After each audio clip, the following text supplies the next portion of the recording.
એ વખતે મેઘાણીજીને કારણે, વજુભાઈ સાહેબને કારણે અને અમૃતલાલ શેઠને કારણે બાપુ ગાંધીજીની હારે ત્યાં જવાને બદલે, દાંડી જવાને બદલે ધોલેરા જવા માટે આ યુવાનો ઉત્સાહમાં આવેલા.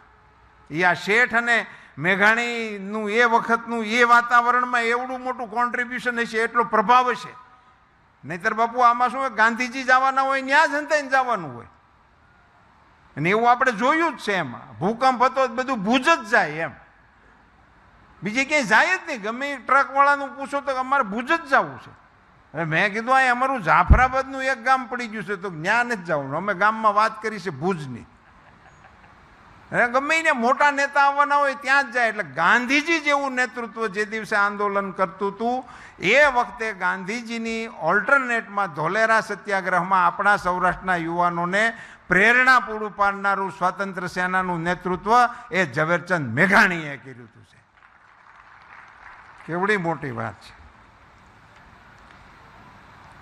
અને એ વખતે બાપુ પછી એ જે સત્યાગ્રહો ને એ થયા ને એમાં એમણે જે કાવ્ય સંગ્રહ એનો પ્રગટ કરેલો સિંધુડો, એનું પહેલું નામ તો બીજું હતું, પછી એને બીજી પ્રતમાં સિંધુડો નામ કરીને જાહેર કર્યું હતું. માત્ર કાવ્યો બાપુ 15 જ હતા, પણ કંકુ ઘોળજો રે, કેસર રોળજો રે, એ તો એવું ગીત પ્રસિદ્ધ થઈ ગયું હતું કે પછી આ ટુકડીઓ આપણા સૌરાષ્ટ્રના કોઈ પણ ગામમાંથી નીકળે તો આ ગીત ગાતા ગાતા જ નીકળે. અને એને પરિણામે અંગ્રેજોએ સત્યાગ્રહીઓને બદલે આને ગંભીરતાથી લીધા ને એની ઉપર બાન મૂક્યો. સિંધુડો કાવ્ય સંગ્રહ ઉપર બાન મૂકાણો, એની બધી પ્રતો જપ્ત કરી લેવામાં આવી. અફસોસ એ વાતનો છે કે એ હજી છપાણું નહીં.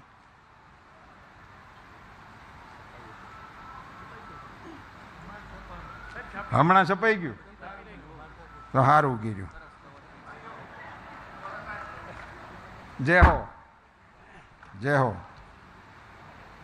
તો બાપુ એના એ ગીતોનો એવડો મોટો પ્રભાવ કે આંદોલનકારીઓને બદલે મેઘાણીજીની ઉપર આની વોચ વધી ગઈ, અધિકારીઓની, બ્રિટિશ અમલદારોની. પછી તો એવું નક્કી થયું કે આને ગમે એમ કરીને ફિટ કરો મેઘાણીજીને. અને એને કારણે એની ઉપર બરવાળાના ભાષણનો ખોટો આરોપ મૂકવામાં આવ્યો. બરવાળાની સભામાં ભાષણ કર્યું એવો. મેઘાણીજી બરવાળા ગયા જ નહોતા. ત્યાં ભાષણ કર્યું હતું કોઈ જોધાણી કરીને હતા અનિલભાઈ, એમણે ભાષણ કર્યું હતું. એને બદલે કેસ કર્યો મેઘાણી ઉપર અને મેઘાણીજીની ધરપકડ થઈ. પણ બાપુ ત્યાં એક મુદ્દો બહુ સરસ વિચારણામાં આવ્યો. આ બધા જેને સંશોધન કર્યું છે એમણે લખ્યું, આ કંચનબેન મકવાણા કરીને કોઈ બેન છે, એમણે ગુજરાત વિદ્યાપીઠમાં PhD કર્યું છે આ વિષય ઉપર. એમણે આવું લખ્યું હતું, એમાંથી આ મને માહિતી મળી છે. તો એમણે એ વખતે પ્રથા કેવી હતી બાપુ, તો જે આપણા કાર્યકર્તાઓ પકડાતા, જે આ કાનૂન ભંગમાં, સવિનય કાનૂન ભંગમાં કે ભાગ લે અને પછી એની ધરપકડો થાય, તો એ કાર્યકર્તાઓ બચાવ જ ન કરતા બાપુ. આ તો જાહેર જીવન માટે કેવડી મોટી શીખ આપતું કામ છે. પોતે બચાવ જ ન કરતા કોર્ટમાં, અને કોર્ટમાં સામેથી માગણી કરતા કે તમારે જાજામ જાજી જે સખતમાં સખત સજા હોય તે ફરમાવો, તળપદીમાં થાય. આવી આ માનસિકતા કેવી જબરજસ્ત હશે સાહેબ, બચાવ જ નહીં કરવાનો. એટલે એમાં મેઘાણીજીની માટે મોટું મનોમંથન થયું કે તમારી ઉપર કેસ થયો છે એ ખોટો કેસ થયો છે. તમે કોઈ કાયદાનું ભંગ કર્યું નથી, તમે કોઈ આંદોલનમાં ભાગ નથી લીધો, તમારી સામે તો ખોટો કેસ ઉપજાવી કાઢ્યો છે. એટલે આપણે આ કેસનું પરિણામ લાવી અને આ લોકોને ઉઘાડા પાડવા જોઈએ. એમ આંદોલનકારીઓની સમિતિએ મેઘાણીજીને ભલામણ કરી કે આપણે આ કેસને મજબૂતાઈથી લડવો જોઈએ, કારણ કે આ કેસ તમારી સામે એક પત્રકાર સામેનું આ રણશીંગું છે. આ તમે તો કોઈ જગ્યાએ ભાગ નથી લીધો. પણ મેઘાણીજીએ બાપુ નિર્ણય કર્યો કે કેટલા મારા ભાંડુઓની ઉપર આવી સજાઓ હસ્તે મુખે એ લોકોએ સ્વીકારી છે, અને મારો વારો આવે તો હું પાણીમાં બેસી જાઉં, બચાવ કરવા નીકળી જાઉં, એ મને પરવડે નહીં. ભાગ લીધા વિના આ સજા ભોગવવાનો લાવો આવે છે એ મારે સ્વીકારી લેવો છે, એટલે હું પણ બચાવ નહીં કરું. એને આંદોલન સમિતિએ આગ્રહ કર્યો તો પણ મેઘાણીજીએ એની વાત ન માનીને બચાવ ન કરીને બાપુ એમણે જેલ સ્વીકારી. સ્વાતંત્ર્ય સૈનિક તરીકેનો આવડો મોટો પુરાવો એ મેઘાણીજી આપ્યો ને. એમની બાપુ પછી ધરપકડ થઈ અને એ ઇન્સ્પેક્ટર પઠાણને એમણે એને પકડી ગયા. એની ઉપર કેસ આલ્યો.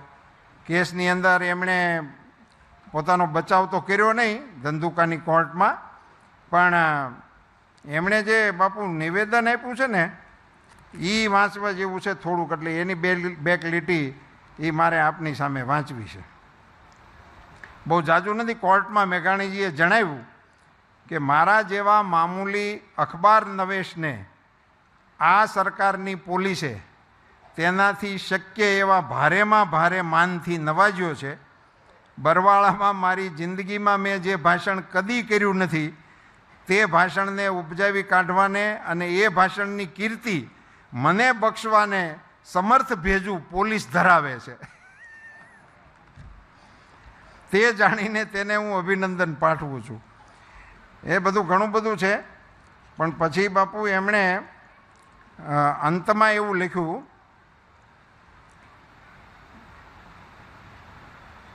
સ્વાધીનતાની દેવીએ પ્રશસ્તિ ગાનારા મારા જેવા નિષ્ક્રિય આદમી ઉપર બહુ વહેલા કૃપા કરીને સ્મિત વરસાવ્યા.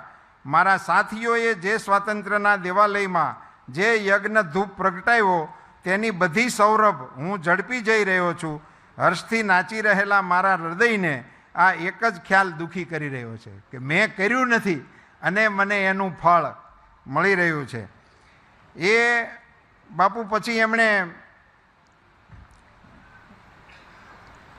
આખી એ પ્રક્રિયા પૂરી થઈ અને કોર્ટમાં બચાવ કરવાનો ઇનકાર કર્યો. ત્યારે મેદનીમાંથી અવાજ આવ્યો કે હવે તમારે કાંઈ કહેવું ન હોય ને પકડી તો જવાના જ તમને, તો એકાદી કવિતા થવા દો.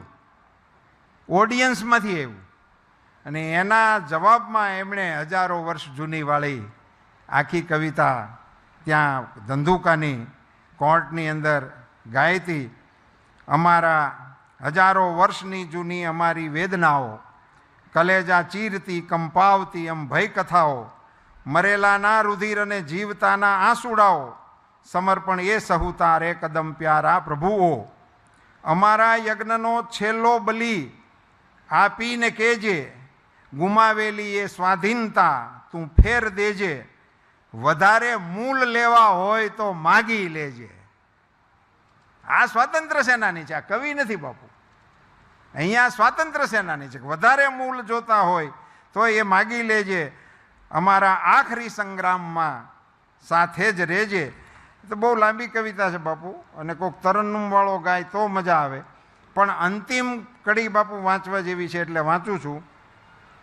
સમર્પણની છતાં વહેશે સદા અણખૂટ ધારા, સમર્પણની છતાં વહેશે સદા અણખૂટ ધારા, મળે નવ માવડીને જ્યાં લગી મુક્તિ કિનારા.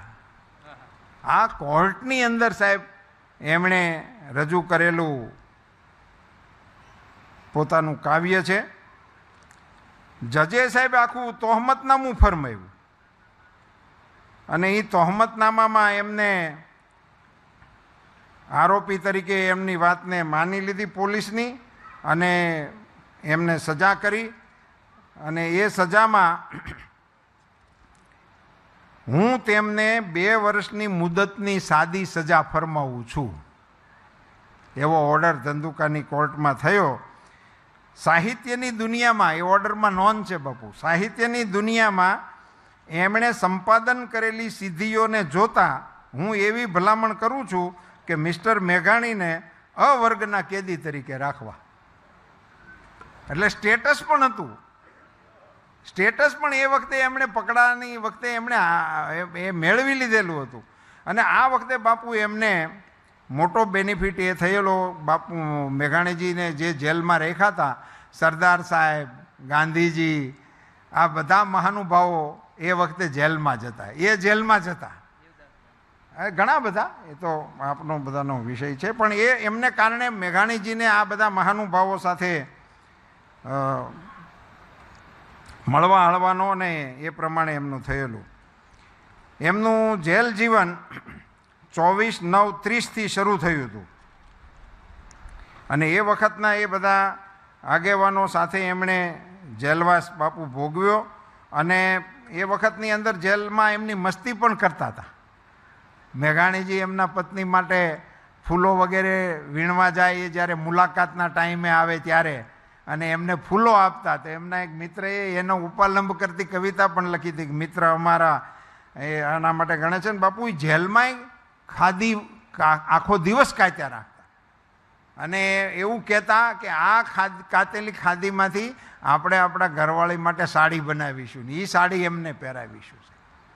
કેવી ઉદાત્ત ભાવનાઓ સાથે આ લોકો જીવતા હતા. બાપુ એમનો કેદી નંબર 16,101 એ હજી ત્યાંની ફાઇલમાં છે. 1930થી 1931 સુધી એ લોકો કેદી નંબર 16,101 તરીકે એ ત્યાં રહ્યા ને હવે એ બધી કોટડીઓને સરદાર પટેલ યાર્ડ તરીકે ડેવલપ કરી અને પેલા માટે કરી છે આપણી સાબરમતી જેલની અંદર. આવી લડાઈ લડનારા બાપુ આ નેતાએ જે યાતનાઓ ભોગવી એ તો ઠીક છે, પણ એક સ્વાતંત્ર્ય સેનાની તરીકે એમના મનની જે ઈચ્છાઓ હતી ને બાપુ, એને માટે મારે એક બે પંક્તિઓ જ આખી આપના શિરે મૂકવી છે. એક એમની કવિતાનો બાપુ મને જે ગમ્યું, એમણે ભગવાનને એવી અપીલ કરી છે, પ્રભુ દે એને વિશ્રામ એવું ન કહેતા. એને વિશ્રામ આપવાની જરૂર નથી. સામાન્ય રીતે આપણી માંગણી ભગવાન પાસે એવી જ હોય છે કે ભગવાન હવે એને વિશ્રામ દો. મેઘાણીજીએ કવિતા એવી લખી છે કે આને વિશ્રામ નહીં દેવાનો. એ કોને નહીં દેવાનો? રણવગડા જેણે વિંધ્યા, વાલી જેને વનવાટ, જે મરતા લગ જંખેલો, ઘનઘોર વિજન રજળાટ, એ ગગન ચુંબતા ગિરિશૃંગે, સુણતો હાકલ અવિરામ, એ સુભટકાજ કો નવ કહેજો, પ્રભુ દે એને વિશ્રામ. જે મહેનત કરતો હોય જંગ માટે, એને માટે આપણે વિશ્રામ માગવાની જરૂર નથી, એને શક્તિ આપે એવો એમનો ઉર છે. જે લોકો લડતા હતા એમને માટે એમણે આ માગણી નથી કરી.